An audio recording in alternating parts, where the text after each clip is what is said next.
Sa isang liblib na baryo sa gitna ng malawak na bukirin ng mais, naninirahan si Tomas, isang magsasakang may kapansanan sa kanyang kanang paa.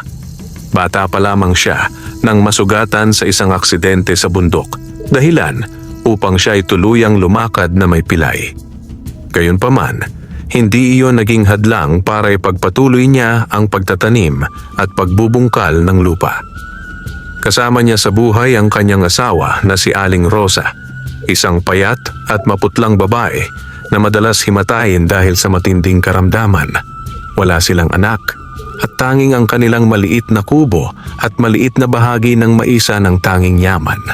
Sa kabila ng hirap, mahal na mahal nila ang isa't isa.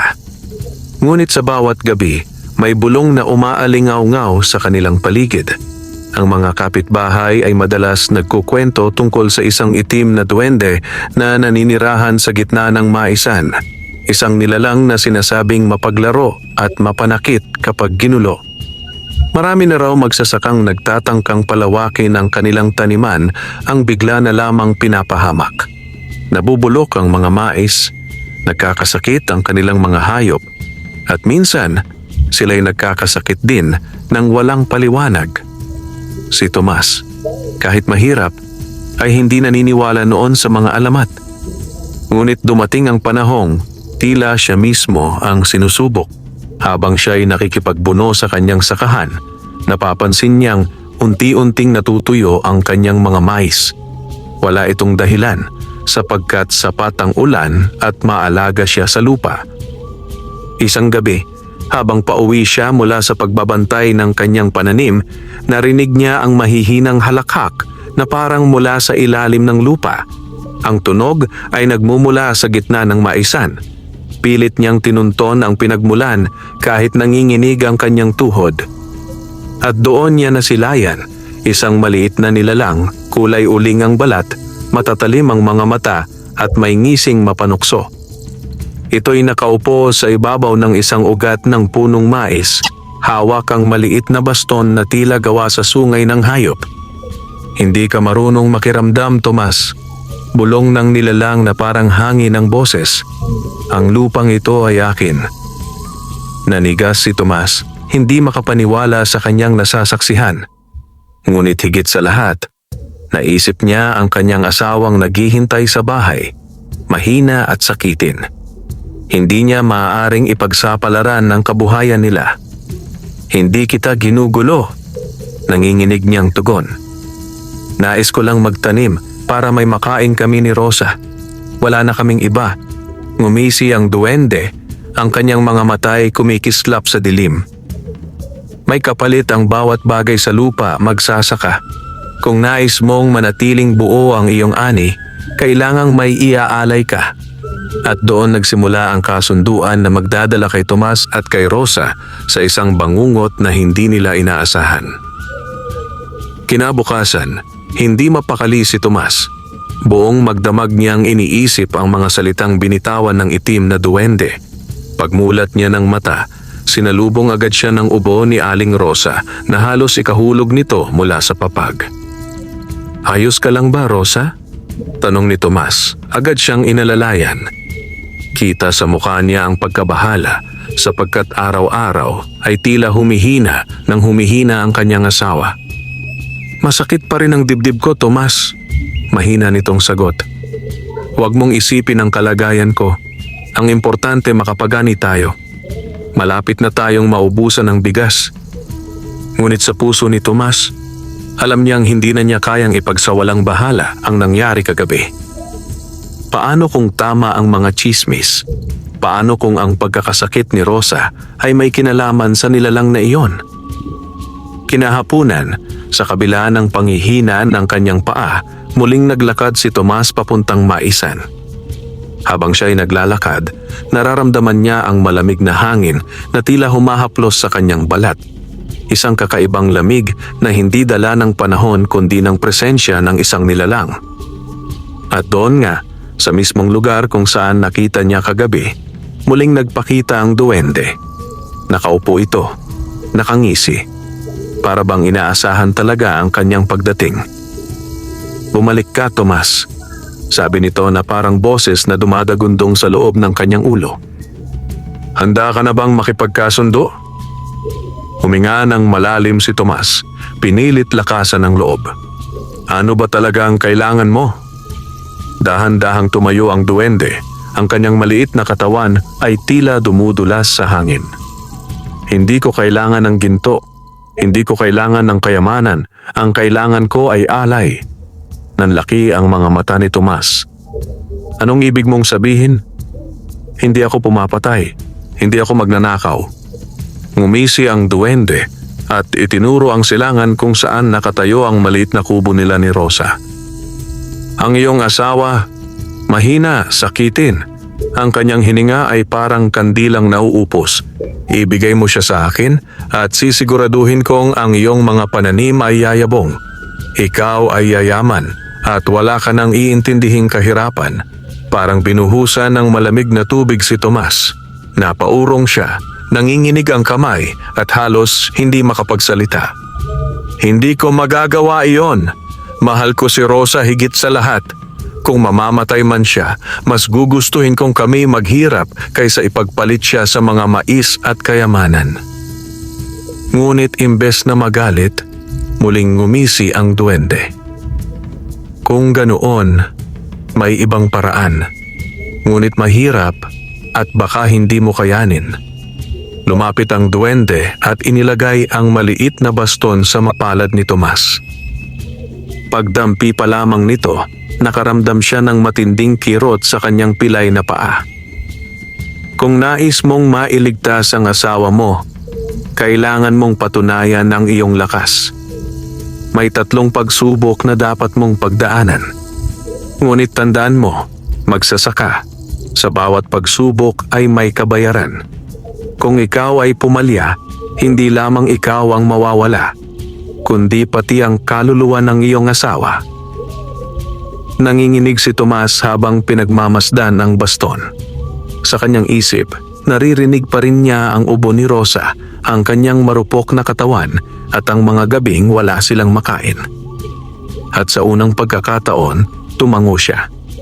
Kung ito lang ang paraan, handa akong subukan. Ngumiti ang duwende, ang kanyang mga matay kumislap na parang apoy. Magsisimula tayo bukas ng gabi sa ilalim ng kabilugan ng buwan. Doon natin malalaman kung tunay kang karapat-dapat. At sa sandaling iyon, napagtanto ni Tomas na ang kanyang buhay at ang kaligtasan ng kanyang asawa ay nakataya na sa kamay ng isang nilalang na hindi tao. Lumipas ang maghapon na puno ng kaba si Tomas. Habang nasa kubo, pinagmamasdan niya si Rosa na halos walang lakas at inuubo. Pilit siyang ngumingiti tuwing tinitingnan siya ng asawa, ngunit sa loob-loob niya ay kinakain siya ng matinding takot. Pagdating ng gabi, nang lumitaw ang kabilugan ng buwan, naglakad si Tomas patungo sa gitna ng maisan. Mabigat ang bawat hakbang, lalo't sumasakit ang kanyang pilay na paa. Ngunit dala ng pagmamahal kay Rosa, pinilit niyang lakarin ng madilim na daan. At doon, sa liwanag ng buwan, naghihintay na ang itim na duwende. Nakatayo ito sa ibabaw ng isang punong mais. Hawak ang maliit na baston na kumikislap na tila may sariling apoy. Handa ka na ba? Magsasaka, bulong nito.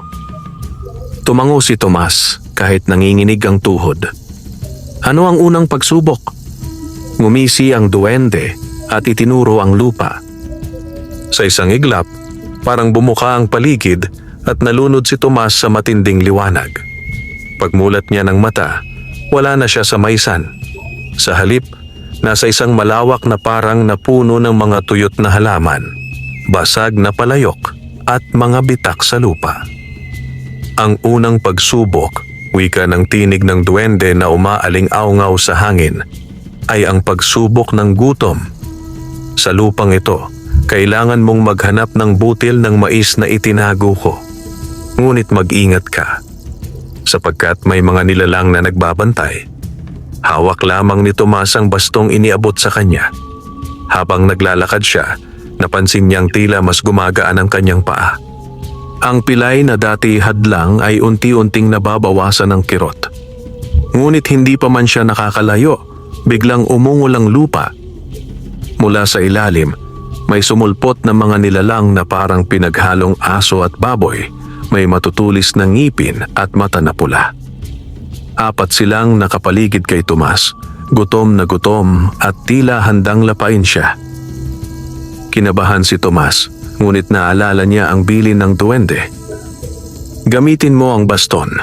Ito ang iyong sandata. Kaya't nang sumugod ang isa sa mga halimaw, itinaas niya ang baston. Sa gulat niya, nagningning ito at biglang humaba na parang sibat. Sa isang iglap, naitulak niya ang nilalang at naglaho ito sa alikabok. Isa-isa niyang hinarap ang 3 pang halimaw. Sa bawat pag-atake, sumasakit ang kanyang katawan, ngunit pinipilit niyang lumaban. Hanggang sa huli, nang tumumba ang huling halimaw, hingal na hingal si Tomas at halos mawalan ng lakas. Ngunit sa kanyang paanan, may nakita siyang isang maliit na butil ng mais na kumikislap. Agad niya itong dinampot at sa sandaling iyon, naglaho ang tuyot na parang at bumalik siya sa gitna ng maisan. Magaling, Tomas, wika ng duwende, nakangising parang may lihim na tinatago. Nahanap mo ang unang butil, ngunit tandaan mo, ito pa lamang ang simula. Ang mga susunod na pagsubok ay mas mabigat at baka hindi mo kayanin. Hawak ang kislap ng butil ng mais, napaluhod si Tomas. Nang tingnan niya ang kanyang kamay, nakita niyang ang butil ay tila naglalaho at lumilipat sa kanyang dibdib, nagiiwan ng kakaibang init. Sa kanyang isip, naalala niya ang ubo ni Rosa, ang kanyang maputlang mukha, at ang pangako niyang gagawin ang lahat upang mailigtas ito. Kahit anong pagsubok, maring sagot ni Tomas. Haharapin ko. Huwag lang si Rosa ang mawala. Ngumisi muli ang duwende at ang kanyang mga mata ay kumislap sa ilalim ng buwan. Kung ganoon, maganda ka para sa ikalawang pagsubok. Kinabukasan, pilit na itinago ni Tomas kay Rosa ang kanyang pinagdaraanan. Habang inaalagaan niya ang mahina at inuubo nitong katawan, pilit niyang pinapakalma ang sarili. Ngunit sa kanyang mga mata, halata ang pagod at takot. Bakit parang lalo kang pumapayat, Tomas? Tanong ni Rosa, mahina ang tinig. Huwag mong pagurin ang sarili mo sa bukid. Mas importante na magkasama pa rin tayo kahit mahirap ang buhay. Ngumiti si Tomas, ngunit hindi nagsalita. Hindi niya kayang ikwento ang tungkol sa itim na duwende at sa kanyang pakikipagsapalaran. Sapagkat alam niyang baka lalo lamang manghina si Rosa kung malaman ang katotohanan. Pagsapit ng hating gabi, muling tinawag ng duwende si Tomas. Narinig niya ang tinig mula sa gitna ng maisan. Oras na para sa ikalawang pagsubok. Dala ang bastong iniabot sa kanya kagabi. Lumakad si Tomas sa ilalim ng liwanag ng buwan. Pagdating niya sa gitna ng maisan, isang malakas na ihip ng hangin ang bumalot sa kanya. At muling nagbago ang paligid. Ngayon, napadpad siya sa isang masukal na kagubatan. Malalaking puno na parang may mga muka, ugat na kumakapit sa lupa na tila buhay, at isang katahimikan na nakabibingi. Ang ikalawang pagsubok, tinig ng duwende na umaaling-aungaw sa hangin, ay ang pagsubok ng takot. Dito, kailangan mong lampasan ng dilim at mga nilalang ng anino. Kapag bumigay ka sa iyong takot, kukunin ko ang kaluluwa ng iyong asawa. Habang naglalakad si Tomas, naririnig niya ang mga bulong mula sa paligid. Wala kang kwenta. Hindi mo maililigtas ang asawa mo. Mas mabuti pang isuko mo na siya. Nang lingunin niya, nakita niyang mula sa dilim ay lumalabas ang mga aninong hugis tao. Ang kanilang mga matay nagliliyab at ang kanilang anyo ay tila mga kamag-anak at kapitbahay niya na nagsasalita ng masasakit na salita. Pilay ka, walang silbi, isa kang pabigat, wika ng isang anino na kamukha ng kanyang sariling ama. Napayuko si Tomas at halos manghina ang kanyang loob. Ngunit bigla niyang naalala ang kanyang asawa, si Rosa, na kahit mahina ay laging nagbibigay ng tapang at pagmamahal sa kanya. Pinikit niya ang kanyang mga mata at mahigpit na hinawakan ang baston. Sa kanyang dibdib, naramdaman niyang nagliliyab ang init ng butil ng mais na nakuha niya sa unang pagsubok. "Hindi ako susuko," bulong niya sa sarili. Nang muling dumilat si Tomas, itinaas niya ang baston. Sa kanyang gulat, naglabas ito ng liwanag na pumunit sa dilim. Ang mga anino ay nagsisigawan at isa-isang naglaho. Ngunit bago tuluyang mawala, ang huli ay nagsabi, "Ang huling pagsubok, ang pinakamabigat." Sa gitna ng kagubatan, nakita niya ang isang maliit na kahon na yari sa kahoy. Pagbukas niya nito, isang pirasong puting bato ang kuminang. Agad itong sumanib sa kanyang dibdib, katabi ng unang butil ng mais. At sa isang iglap, bumalik siya sa maisan. Nandoon ang duwende, nakangisi. "Magaling, magsasaka. Napaglabanan mo ang iyong mga takot. Ngunit huwag kang magpakasiguro, sapagkat ang ikatlong pagsubok ay hindi lamang tungkol sa iyong sarili, kundi tungkol sa iyong asawa." Napalunok si Tomas at muling bumigat ang kanyang dibdib. "Ano ang ibig mong sabihin?" Ngumisi ang duwende at ang kanyang mga mata ay kumikislap sa masamang balak. Sa huling pagsubok, si Rosa mismo ang nakataya. "Handa ka na ba?" Pag-uwi ni Tomas mula sa ikalawang pagsubok, halos hindi siya makapagsalita. Pinagmamasdan lamang niya ang asawa habang ito'y mahimbing na natutulog, maputla at tila nauupos ang hininga. Pinisil niya ang payat nitong kamay at sa kanyang mga matay nag-alab ang determinasyon. "Hindi ko hahayaang mapahamak ka, Rosa," bulong niya. Kinabukasan, dumating ang hudyat ng duwende. Habang binabantayan niya ang kanyang mga mais na muling nanariwa, isang malakas na ihip ng hangin ang bumalot sa paligid. Tumigil ang mga ibon sa pag-awit at nagdilim ang paligid kahit tirik ang araw. "Magsasaka," dumagundong na tinig ng duwende mula sa gitna ng maisan. "Oras na para sa ikatlo at huling pagsubok. Dalhin mo ang iyong asawa." Nanlaki ang mga mata ni Tomas. "Si Rosa? Hindi ko siya madadala. Mahina siya, hindi na halos makalakad." Ngunit sa kanyang likuran, biglang nagbukas ang hangin at tila hinila si Rosa mula sa kanilang kubo. Nang lumingon siya, gulat niyang nakita ang asawa. Nakalutang, nakapikit, at parang isinama ng hangin patungo sa gitna ng maisan. "Rosa!" sigaw ni Tomas. Pilit hinahabol kahit masakit ang kanyang pilay. Ngunit wala siyang magawa kundi sundan ito. Pagdating niya sa gitna ng maisan, naroon ang duwende, nakatayo sa ibabaw ng punong mais. Sa kanyang tabi, nakahandusay si Rosa, tila natutulog ngunit maputla at walang malay. Ang ikatlong pagsubok, anang duwende na nakangisi, ay ang pagsubok ng sakripisyo.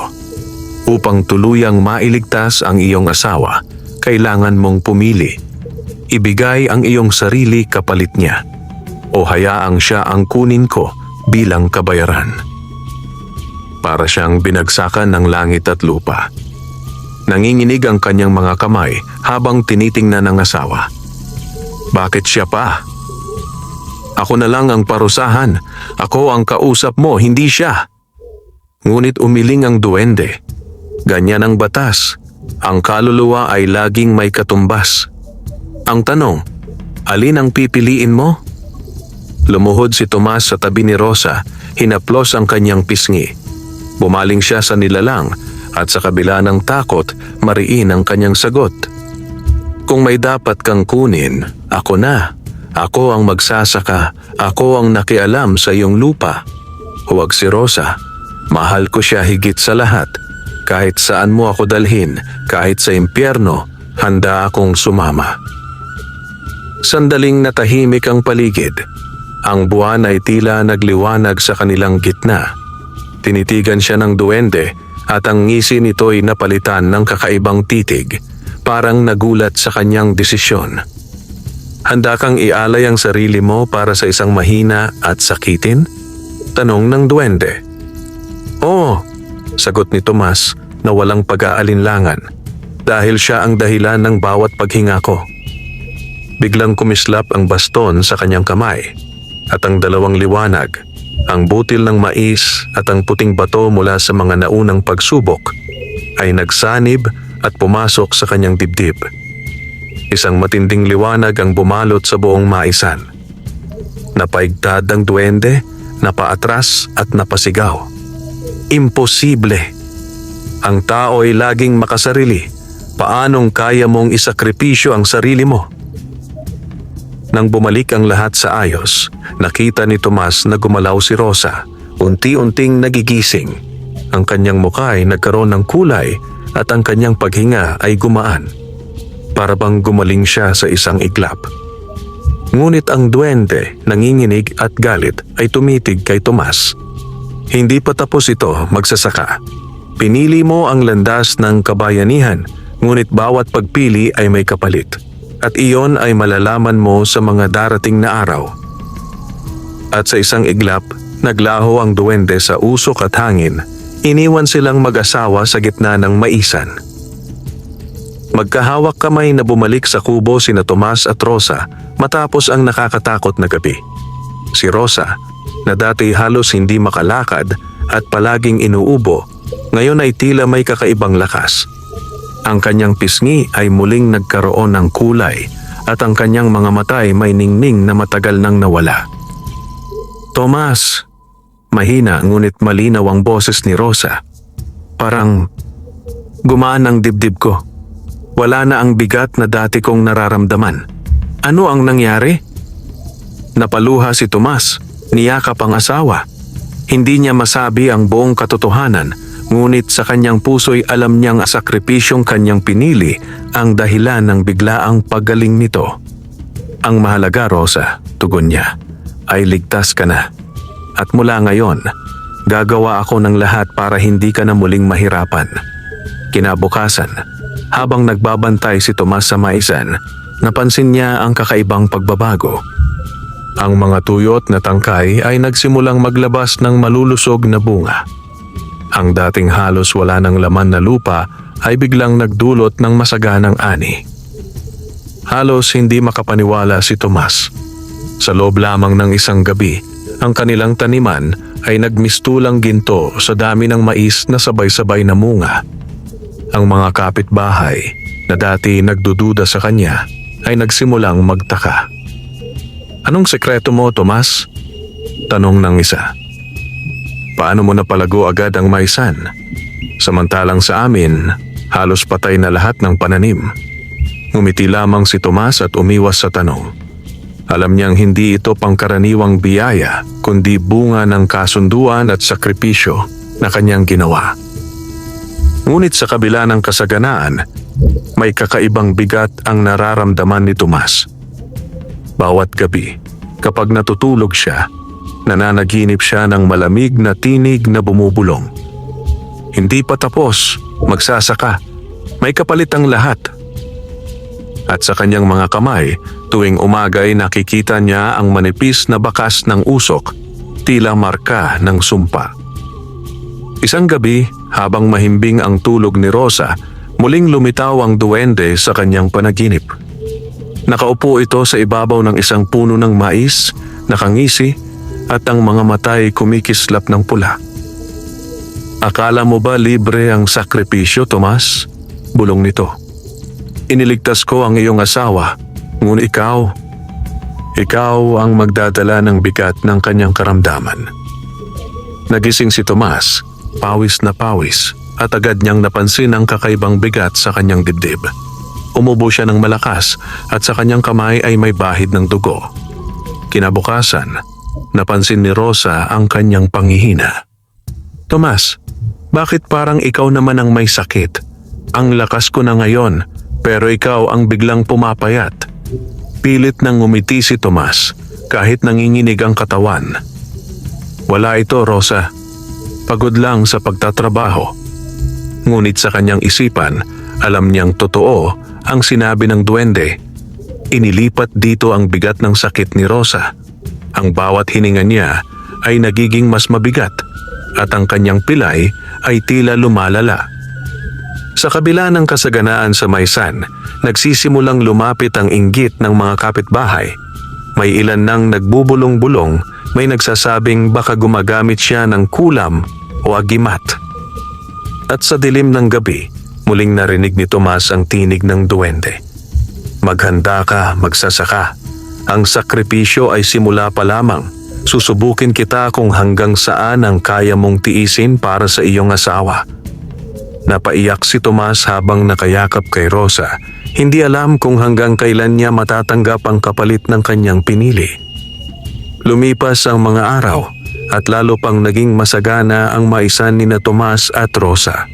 Sa bawat pag-ani, tila walang katapusan ng bunga. Malalaki, mabigat at makinis ang mga butil ng mais na parang gawa ng milagro. Dahil dito, nagsimulang mag-inggit ang mga kapitbahay. Ang ilan ay tahasang nagtatanong, bakit sa atin halos hindi umusbong ang mga tanim, pero sa kanila puno at mabunga? Baka may ginagamit siyang kulam o orasyon. Hindi kaya'y nakipagkasundo siya sa masamang espiritu? Bagamat walang pruweba, mabilis kumalat ang tsismis. Ang dating kaibigan ni Tomas sa baryo na dati humahanga sa kanyang sipag, ngayoy lumalayo. May ilan pa na nagbabalak agawin ang kanyang mga ani sapagkat naniniwala silang hindi iyon bunga ng pawis kundi ng kababalaghan. Habang lumalago ang kanilang ani, lalong lumalala ang kalagayan ni Tomas. Ang kanyang katawan ay unti-unting humihina. Ang dati simpleng pagod ay napalitan ng matinding kirot sa dibdib. Sa tuwing bumubuhat siya ng mais, bigla na lamang siyang umuubo ng dugo. Rosa, huwag mong sabihin sa iba. Paulit-ulit niyang pakiusap sa asawa. Ayokong malaman nilang ako'y mahina. Ang mahalaga, ligtas ka. Ngunit sa puso ni Rosa, ramdam niyang may tinatago si Tomas. Lalo siyang nagtataka kung bakit bigla na lamang siyang gumaling, habang ang kanyang asawa naman ang nagsisimulang mamatay sa unti-unting pagkabulok ng katawan. Isang hapon, dumating sa kanilang kubo ang isang matandang albularyo na kilala sa baryo bilang si Mang Isko. Siya'y tinawag ng mga kapitbahay na naiintriga sa kasaganaan ni Tomas. Tomas, wika ng matanda. Nararamdaman kong may kakaibang anino na bumabalot sa inyong tahanan. Sabihin mo sa akin, may ginawa ka bang kasunduan? Napatingin si Tomas, nanginginig. Ano ang ibig mong sabihin, Mang Isko? Ngunit bago pa siya makatanggi, napansin ng albularyo ang pamumutla at pag-ubo niya ng dugo. Hindi sakit ng tao ang dinadala mo, Tomas. Iyan ay sumpa. At kung hindi mo aaminin, baka tuluyan ka ng lamunin ng espiritu. Naluha si Rosa, agad na napayakap kay Tomas. Tomas, ano ba talaga ang nangyayari? Sabihin mo sa akin. Bago pa makasagot si Tomas, biglang lumamig ang paligid. Umihip ang hangin at narinig nila ang tinig ng pamilyar na nilalang. Masyado na kayong maraming tanong. Sa kanilang harapan, lumitaw ang itim na duwende, nakangisi, at ang kanyang mga matay kumikislap na parang nagliliyab. Tumitig ito kay Mang Isko at tila natawa. Albularyo, huwag mong pakialaman ang kasunduan ko. Ang magsasakang ito ay pumili at ngayon siya ang nagdadala ng sakit na dapat ay nasa kanyang asawa. Nanlaki ang mga mata ni Rosa at tuluyang bumuhos ang kanyang luha. Tomas, totoo ba? Isinakripisyo mo ang sarili mo para sa akin? Hindi nakapagsalita si Tomas, ngunit ang kanyang mga mata ay nagsalita na ng lahat. Ngumisi ang duwende at tila pinatulis ang kanyang boses. Ngunit huwag kayong mag-alala, hindi pa tapos ang kasunduan. Sa mga susunod na gabi, masusubukan pa ang inyong pagmamahalan at baka sa huli, isa sa inyo ang hindi na muling magigising. At sa isang iglap, naglaho itong parang usok, iniwan ang mag-asawa at ang albularyo sa gitna ng takot at pangamba. Pagkaalis ng duwende, nanatiling tahimik ang kanilang kubo. Ang ihip ng hangin ay parang may kasamang bulong ng mga espiritu. Nakatitig lamang si Rosa kay Tomas, puno ng luha ang mga mata. Tomas, garalgal ang kanyang tinig. Bakit hindi mo sinabi sa akin? Bakit mo isinakripisyo ang sarili mo? Mas gugustuhin kong ako na lang ang nagkasakit kaysa ikaw ang dahan-dahang mawala. Hinaplos ni Tomas ang kanyang muka at pilit ngumiti kahit nanginginig na ang kanyang katawan. Rosa, hindi ko kayang makita ka nagdurusa. Kung may kapalit man ang kaligtasan mo, ako na lang. Ako ang dapat magdala ng sakit. Ikaw ang buhay ko. Napaiyak si Rosa, yumakap ng mahigpit at doon siya bumaling kay Mang Isko. Mang Isko, tulungan niyo kami. Ayoko siyang mamatay sa sumpa ng duwende. Huminga ng malalim ang albularyo. Hindi ito madaling labanan, Rosa. Ang mga itim na duwende ay mapanlinlang at tuso. Hindi sila basta-basta umaalis sa kanilang biktima. Ngunit may paraan upang mapahina ang kanilang kapangyarihan. Napatingin si Tomas, halos walang lakas.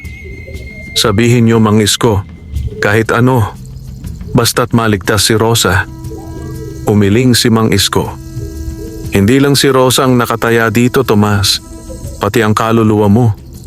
Kung gusto mong labanan ng duwende, kailangan mong harapin siya sa kanyang sariling mundo, sa ilalim ng lupa, sa kaharian ng mga duwende. Ngunit tandaan mo, hindi lahat ng pumapasok doon ay nakakabalik. Kinagabihan, naghanda si Mang Isko ng ritual. Naglatag siya ng asin sa paligid ng kubo, nagsindi ng mga kandila at nag-alay ng dasal sa ilalim ng buwan. Pinaupo niya si Tomas sa gitna at pinahawak ang bastong bigay ng duwende. Isasama ko ang iyong kaluluwa sa isang paglalakbay, paliwanag ng albularyo. Doon, makikita mo ang tunay na anyo ng duwende at ang pinagmulan ng sumpa. Ngunit mag-ingat ka, kapag natukso ka ng kanilang mga pangako, baka hindi ka na muling makabalik. Habang umiikot si Mang Isko, biglang lumabo ang paningin ni Tomas. Ang kanyang paligid ay tila nagdidilim at ang kanyang katawan ay bumigat. Sa isang iglap, naramdaman niyang parang hinila ang kanyang espiritu palayo sa katawan. Pagmulat ng kanyang kaluluwa, nakita niya ang isang malawak na lugar sa ilalim ng lupa. Ang mga punong mais ay kulay itim, ang lupa ay amoy bulok, at sa paligid ay nagsasayaw ang mga nilalang na kasing liit ng bata, ngunit kulay uling, nakangisi, at may matatalas na ngipin. At sa trono ng ugat at bato, naroon ang itim na duwende. Mas malaki ngayon, mas nakakatakot, at ang kanyang mga mata ay parang naglalagablab na baga. Dumating ka rin, magsasaka, bulong nito. Ngayon, wala ng albularyo o asawa mo upang ipagtanggol ka. Sa aking kaharian, ako ang batas. Handa ka na bang isuko ang lahat kapalit ng kaligtasan niya? Nanginginig si Tomas, ngunit pinanghawakan niya ang baston. Alam niyang ito na ang simula ng tunay na laban. Isang laban na hindi na lamang para kay Rosa, kundi para sa kanyang kaluluwa. Nakatayo si Tomas sa gitna ng kaharian ng mga itim na duwende. Sa paligid, daan-daang maliliit na nilalang na kasing itim ng uling ang nagsisiksikan, nakangisi at nagbubulungan. Ang kanilang mga mata ay parang mga baga sa dilim at ang kanilang tawa ay tila musika ng bangungot. Sa gitna ng lahat, nakaupo sa trono ng mga ugat at bato ang duwende. Ngayon ay mas malaki, halos kasing taas ng tao. Ang balat ay nangingitim at kumikintab na parang bakal. Sa kanyang mga kamay, kumikislap ang isang maliit na sisidlan na tila may liwanag sa loob. Alam mo ba kung ano ito, magsasaka? Bulong ng duwende habang itinataas ang sisidlan. Nanlaki ang mata ni Tomas, sapagkat sa loob nito, nakita niya ang tila kaluluwa ni Rosa. Nagliliwanag ngunit nakakulong. Kung hindi dahil sa akin, matagal na sanang kinuha ng kamatayan ng asawa mo. Patuloy ng duwende. Ngunit ngayon, hawak ko siya. At para tuluyan siyang mabuhay, kailangan mong isuko ang iyong sarili. Ikaw ang kapalit. Lumapit ang mga duwende, nakapalibot kay Tomas, sabay-sabay na bulong. Isuko mo na ang sarili mo. Isuko mo na ang sarili mo. Nanginginig ang kanyang katawan, lalo na't ramdam niyang unti-unting lumalakas ang kirot sa kanyang dibdib. Ngunit sa halip na sumuko, pinanghawakan niya ang baston na ibinigay sa kanya noong unang gabi. Hindi ako susuko, sigaw niya. Kung kaluluwa ni Rosa ang hawak mo, ibabalik ko siya, kahit na ikaw pa ang harangan ko. Nagngalit ang duwende at ang kanyang katawan ay biglang lumaki pa. Halos tumaas ng 2 ulit kaysa kay Tomas. Walang mortal na nakalalaban sa batas ng aming uri. Ikaw ay alipin ko na, magsasaka. Mula sa lupa, sumulpot ang mga aninong halimaw na kahawig ng mga nilalang na hinarap ni Tomas sa unang pagsubok. Ngunit ngayon ay mas marami, mas mabangis at mas mabilis. Itinaas ni Tomas ang baston at biglang kumislap ang liwanag mula sa kanyang dibdib. Ang pinagsamang lakas ng butil ng mais at ng batong puti mula sa naunang pagsubok. Sa bawat hampas niya, naglalaho ang mga halimaw sa alikabok. Ngunit hindi iyon sapat. Isa-isa silang bumabalik, mas marami pa, hanggang sa dumiretso na ang mismong duwende, dala ang isang mahaba at matulis na patpat na parang sibat. Nagtama ang kanilang mga sandata at ang kanilang banggaan ay nagdulot ng matinding lindol sa ilalim ng lupa. Ang sigawan ng mga duwende ay parang kulog at ang buong kaharian ay umuuga. Sa gitna ng laban, napansin ni Tomas ang sisidlan na hawak ng duwende. Nakaipit lamang sa kanyang baywang. Napagtanto niyang iyon lamang ang paraan para tuluyang mailigtas si Rosa. Kaya't sa halip na harapin ang bawat atake, sinunggaban niya ang pagkakataon. Sa isang iglap, tumalon siya gamit ang huling lakas at itinarak ang baston sa sisidlan. Nabasag ito at ang liwanag mula sa loob ay kumawala, tumama kay Tomas at tumiretso sa kanyang dibdib. Isang nakabibinging sigaw ang binitawan ng duwende.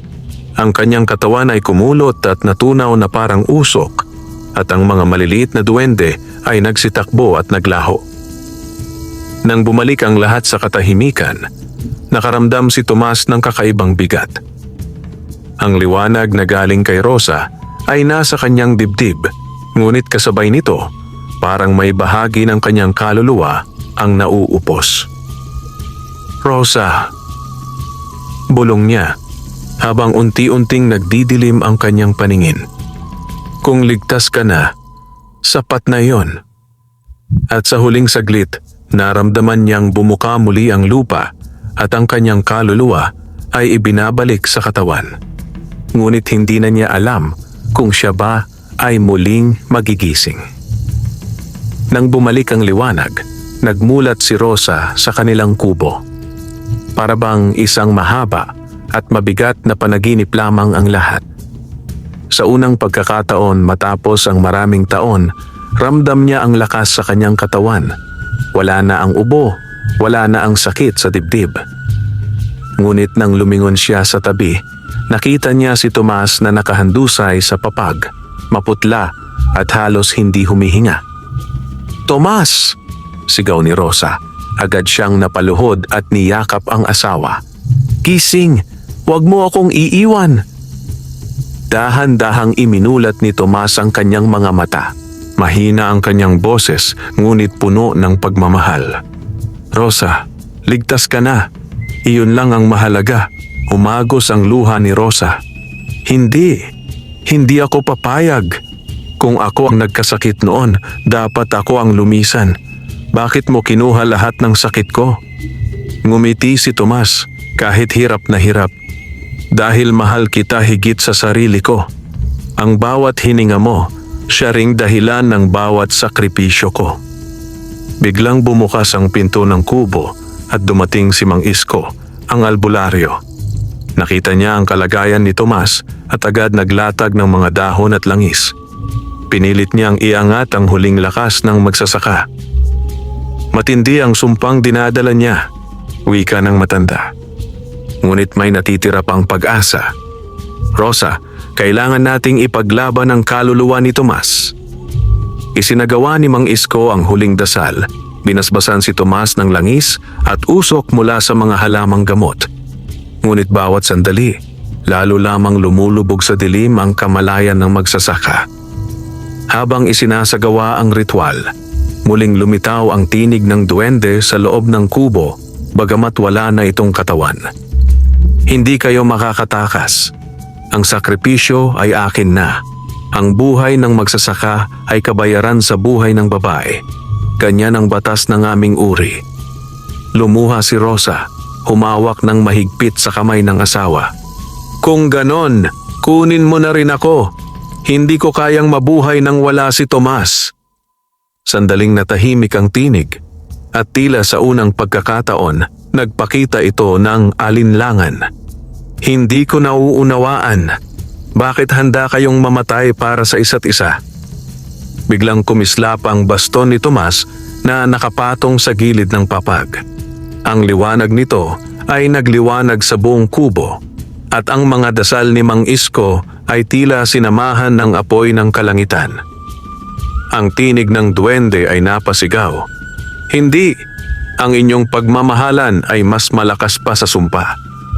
Sa isang iglap, naglaho ang tinig at ang bigat na nakabalot kay Tomas ay unti-unting nawala. Naramdaman ni Rosa ang unti-unting pagbabalik ng lakas ng kanyang asawa.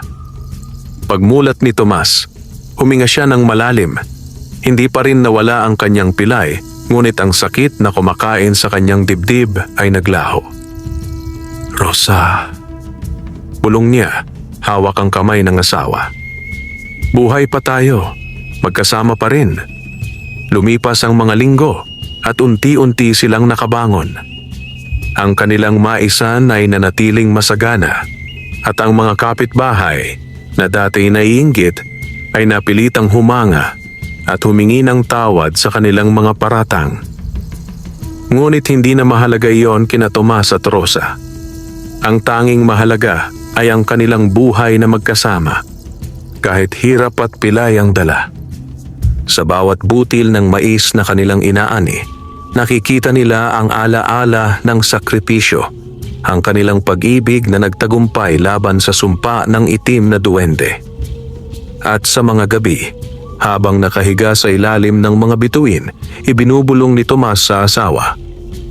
Walang sumpa o nilalang ang makakatalo sa pagmamahalan natin. At doon, tuluyang natapos ang bangungot. Iniwan sila ng duwende at nagsimula ang panibagong buhay na puno ng pag-asa. Lumipas ang mga taon. Ang maliit na kubo sa gitna ng maisan ay naging masigla't masagana. Hindi na muling sinubok ng itim na duwende ang mag-asawa at ang kanilang ani ay patuloy na nanatiling sapat para sa kanilang pangangailangan. Ang mga kapitbahay na dating puno ng inggit at paninisi ay lumapit muli at nakisama, humingi ng tulong at payo sa pagtatanim. Si Tomas, bagamat nanatiling pilay, ay muling nakatayo ng buong giting. Hindi na niya iniinda ang pilay na dati pinagmumulan ng kanyang lungkot. Para sa kanya, ang bawat hakbang, gaano man kabagal, ay tanda ng kanyang tagumpay laban sa sumpa at laban sa kapalaran. Si Rosa naman ay tuluyang gumaling. Ang kanyang ngiti, na dati natabunan ng sakit at panghihina, ay muling bumalik at nagbigay ng liwanag sa kanilang tahanan. Sa bawat araw, siya ay kasama ni Tomas sa bukid, nagtutulungan, nagtatawanan at nagdarasal ng pasasalamat. Minsan, tuwing gabi, nakikita ni Tomas ang maliit na liwanag na umiikot sa gitna ng maisan, tila mga matang nakamasid mula sa dilim. Ngunit hindi na ito nagdadala ng takot. Sa halip, parang paalala na ang kanilang pag-ibig ay mas malakas kaysa sa kahit anong sumpa. Ang duwende Bulong minsan ni Rosa habang maghahawak kamay silang nakatanaw sa liwanag. Ngumiti si Tomas, marahang tumango. Oo, baka naroon pa rin siya, nakatingin. Pero alam na niya ngayon na hindi niya kayang talunin ang puso nating dalawa. Sa buong baryo, kumalat ang kwento ng magsasakang Pilay at ng kanyang asawa. Sinasabi ng matatanda sa mga bata, hindi kayamanan, hindi lakas, kundi pag-ibig ang pinakamalakas na agimat. Kapag ang puso ay handang magsakripisyo, kahit ang pinakaitim na sumpa ay matatalo. At sa bawat butil ng mais na kanilang inaani, nakikita ni Tomas at Rosa ang isang alaala. Ang butil ng sakripisyo, ng tapang, at higit sa lahat, ng pag-ibig na nagligtas sa kanila mula sa anino ng kamatayan. Wakas,